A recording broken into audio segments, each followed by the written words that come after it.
Whispers from Eternity. Hints to the reader. Please select a demand from the contents according to your need, and then calm your mind by sitting motionless on a straight chair, with spine erect, with eyes closed or lifted if open. Meditate on the meaning of the demand selected by you until it becomes a part of you. Then saturate the demand with devotion and meditate upon it. As your meditation becomes deeper, increase your devotion and mentally offer the demand as your own heart's outburst. Imbue yourself with the faith that your heart is craving, expressed through this specific demand, is being filled by God. Feel that just behind the screen of your devotional demand, God is listening to the silent words of your soul. Feel this truth deeply. Be one with your heart's demand. Be thoroughly convinced that He has heard you, and then go about your duties. Seeking not to know whether God will grant your demand, believe absolutely that you've been heard. You will know. Then what is God is yours also.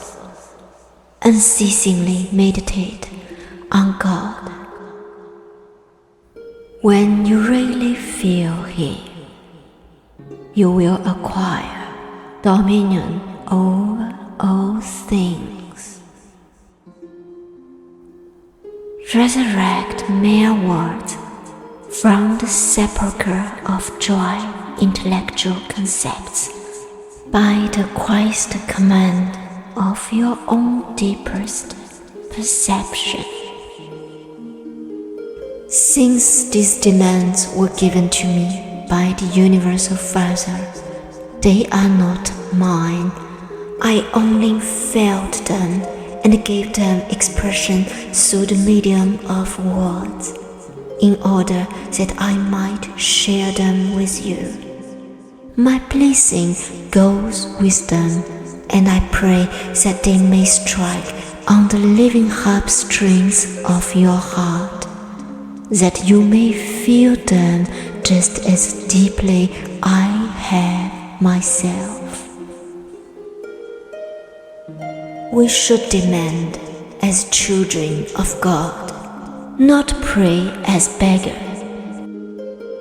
God made man in His image.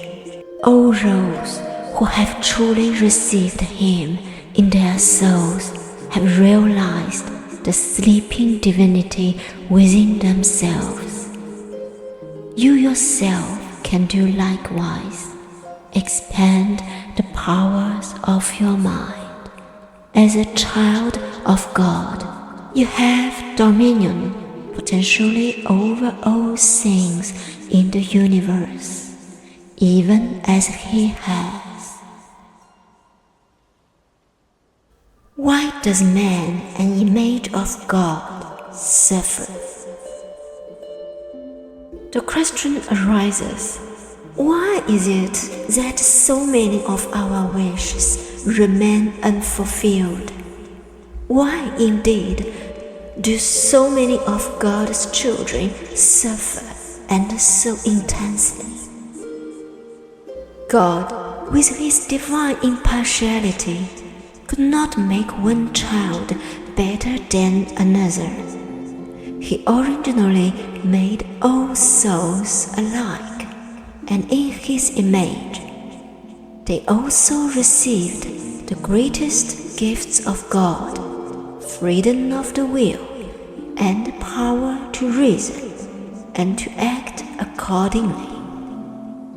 Man suffers because of his actions in the past. Somewhere, sometime in the past, men have broken the various laws of God, and accordingly have brought about lawful results. All men have been given absolute liberty to reason as they choose, wrongly or rightly. Misuse of one's God-given reason leads to sin, which infallibly brings suffering. The right use of reason leads to joy and happiness. God is with his infinite nobility. He would never punish us. We cannot offend him. He loves us all, saint and sinner alike. It is we who punish ourselves through our own wrong use of reason, which leads to unlawful actions. We also reward ourselves by the inner happiness and peace of mind which follow good conduct.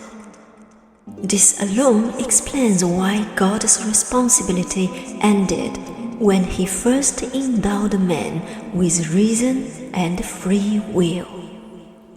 The law of cause and effect governs the actions of man. Man has misused his God-given independence, thereby bringing on himself the physical and emotional suffering, premature death, and all griefs which accompany ignorance. He must always reap what he sows. The law of cause and effect applies to everything and everyone. Every today in one's life is determined by his actions of yesterday, and every tomorrow depends on the way he handles and lives his today. Thus it is that man, also created in God's image and potentially endowed with his powers, forsakes his claim to his very birthright, dominion over the Father's whole universe. He does so by his own fault, born of his self-imposed limitations. The misuse of reason and the soul's identification through the ego with the transitory body and with environmental, hereditary, and world influence is the cause of all human despairs and miseries. How a sleeping son of God may become an awakened son of God. The fact remains that a soul, however wrong outwardly, is potentially a sleeping son of God. The greatest of all sinners is but an unawakened son of God, a sleeping immortal, who refused fully to receive his light by clarifying his consciousness. That's why in John chapter 1 verse 12 we find written, "But as many as received him, to them gave he power to become the sons of God, even to them that believe on his name." The ocean cannot be received in a teacup. The cup must expand to become as large as the bowl of land holding the ocean. Similarly, the cup of human consciousness must, by concentration and the purification of all human faculties, be enlarged to infinity in order to comprehend God. This it can do only by receiving through the Guru the consciousness of Christ. Receiving the notes capacity acquired by self-development, it is different from mere belief. How the belief of being a son of God can become a realization. The purport of that quotation from St. John is that those sleeping sons of God who awake by adherence to the law, which include spiritual discipline, receive or intuit God by their developed inner perception.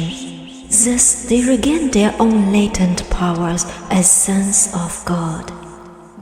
Ignorance alone is what prompts man to imagine himself small and to identify with his own limitations. Ignorance is the supreme sin, the greatest sin of all. It is sleeping man who acknowledges, indeed, emphasizes his dreams of weaknesses. It is wrong for anyone to believe himself limited by his body. He should know himself to be a part of unlimited spirit. It is right and good to hold firmly the thought that one is a son of God and not a mortal son only. Indeed, it is metaphysically true that man is made in the image of God. And it is wrong to imagine that all of us are perishable creatures. By belief alone, even, we can someday realize our own souls as sons of God. Wayward children though we be, we must start by believing ourselves to be, in truth, His children. For belief is the initial condition for testing and knowing anything. When in trouble, one automatically prays to an unknown God and expects relief. If freed, even accidentally, from trouble, he believes his prayers were heard and responded by God. But should his prayers remain unanswered, he becomes confused and begins to lose faith in God. God, though all-powerful, does not act unlawfully or arbitrarily merely because one prays. He gives his human children independence to do as they please. To forgive man arbitrarily for his human shortcomings would suggest a contradiction of God's own law of cause and effect. Human behavior determines every outcome in human life. Nothing is determined by divine whim. How could God be moved by flattery or praise to change the course of his own immutable laws?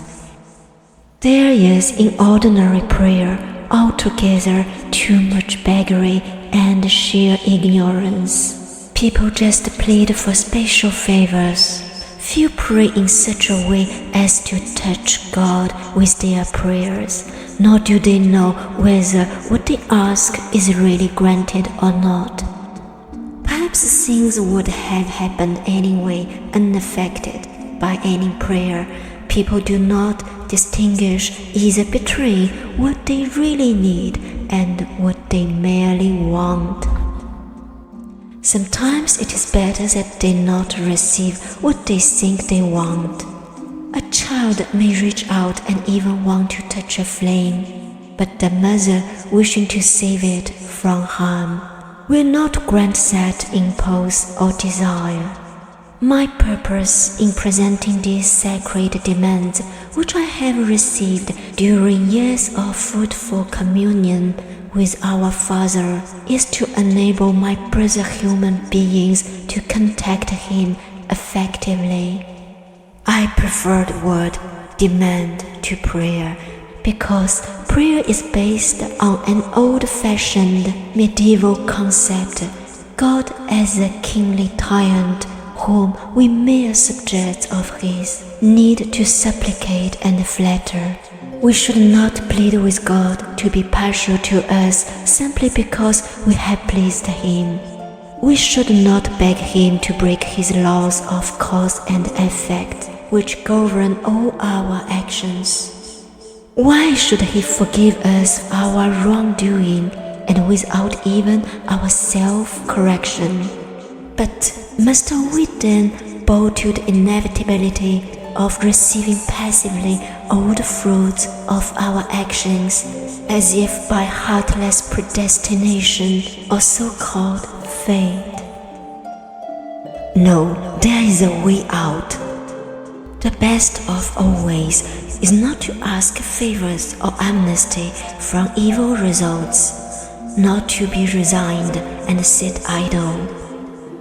Inviting the law of action to take its course, we must remember that what is done by ourselves can be undone by ourselves. We need simply to adopt antidotes to our own self-poisoning behavior. Ill health can and therefore must be overcome by obeying the laws of good health. What then about chronic diseases and suffering of all kinds that are beyond all human control? When human methods fail, thereby revealing human limitation, then we must ask God for help in the right way. That way is to demand of God, whose power is unlimited, as His sons, not as beggars. Every begging prayer, no matter how sincere, is self-limiting. As sons of God, we must believe that we have everything already that the Father has. This is our birthright. Jesus realized the truth. I and my Father are one. That's why He had dominion over everything, even as His Father had. Most of us beg and plead without first establishing in our own mind our divine birthright. In that way, we demean ourselves. We are not beggars. We have only to reclaim, to demand of our Father that which we, through our human ignorance, imagined to be lost. It becomes necessary at this stage to destroy the wrong thought of ages that we are frail human beings. We must think, meditate, affirm, believe, and realize daily that we are sons of God.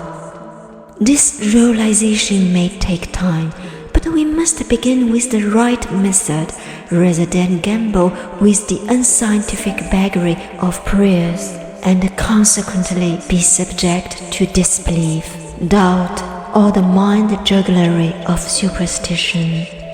It is only when the slumbering ego perceives itself not as a body, but as a free soul or son of God, residing in and working through the body, that it can rightfully and lawfully demand its divine rights. The sacred demands in this book reveal many right spiritual attitudes that have successfully drawn a response from God. It is always best, however, not to demand in another's language. One should not consult a book on love when he speaks to his beloved. He should use the spontaneous language of his heart. What I want above all is for you to absorb the intent behind the words in these prayer demands. If you stay with the words themselves, make them your own. Thoroughly understand and dwell on the meaning of each demand, and apply to it your utmost concentration and love. Just as when a lover addresses his beloved in the language of great poetry, if he recites it with sincere love and feeling, he cannot do amiss. Blind repetition of any demand or affirmation without concomitant devotion and spontaneous love makes one merely a praying victrola, ignorant of the significance of what one is saying. Grinding out one's prayers vocally but mechanically while inwardly thinking of something else brings no response at all from God. Blind repetition is taking the name of God in vain.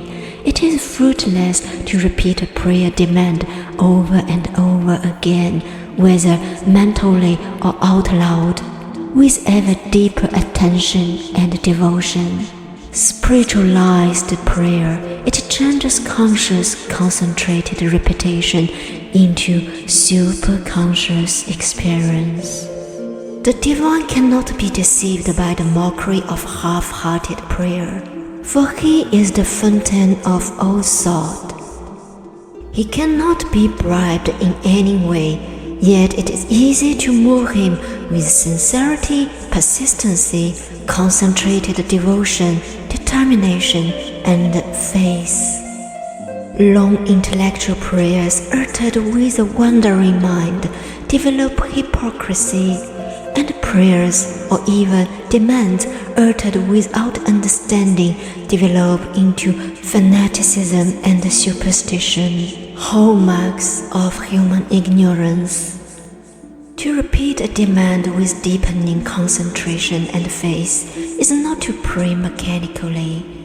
If one gives ever deeper, creative, progressive power and mental adaptiveness to every changing nuance of what he asks, he is enabled step by step and scientifically to reach God. These sacred demands are logical, devotional, deep outbursts from my soul. If you prepare your mind by concentration, then deeply and with ever-increasing faith and devotion, mentally, out aloud, in congregations, affirm these scientific divine demands, you are bound to receive results. The most important prayer demand you can utter is to establish your unity with the Divine Father, Mother as her eternal Son. Realize God, and you will receive everything.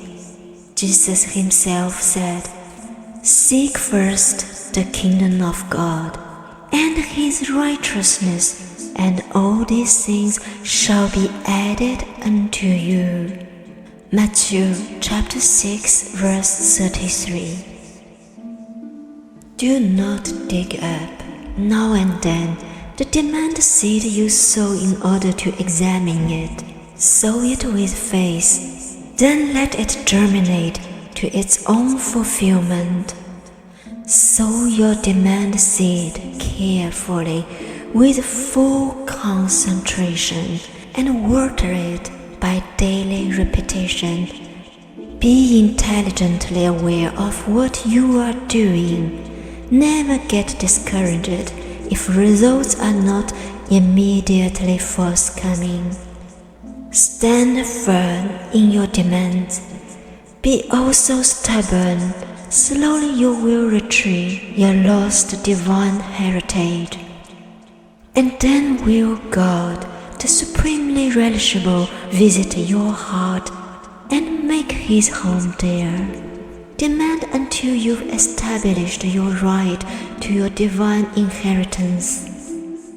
Demand unceasingly of your Father all that rightly belongs to you, and you will receive his blessing of eternal life in him. In demanding rightly, there is no room for superstition, disappointment, hesitation, or doubt. Once you learn to operate that right chain of causation which effectually moves the divine heart, you will know that he never hid from you. It was you who hid from him behind the shadow of your own self-created darkness. Once you feel yourself to be truly a son of God, your steadfast mental discipline and devotional love expressed in meditation will give you dominion over all things. If, however, your demands remain unfulfilled and unanswered, you will have only yourself and your own past actions to blame. Do not despair or grow despondent. Never say that you become resigned to your fate, nor decide you may as well accept what seem the preordained commands of a whimsical God. Try instead with increased effort after each failure to obtain what has not yet been granted to you, what you have not yet received because of some fault of your own, or some defect in your way of asking. It is all yours already in the Spirit. Demand, then, with sacred devotion and with recognition of your divine birthright as a child of God. To know how and when to pray correctly, according to the nature of your demands, is what will and cannot fail to bring the desired results. When the demand is made rightly, not selfishly, but in a self-giving way, it will set in motion in your favor the very laws of God. The operation of that law alone can bear results scientifically, for God abides by the laws He Himself has made.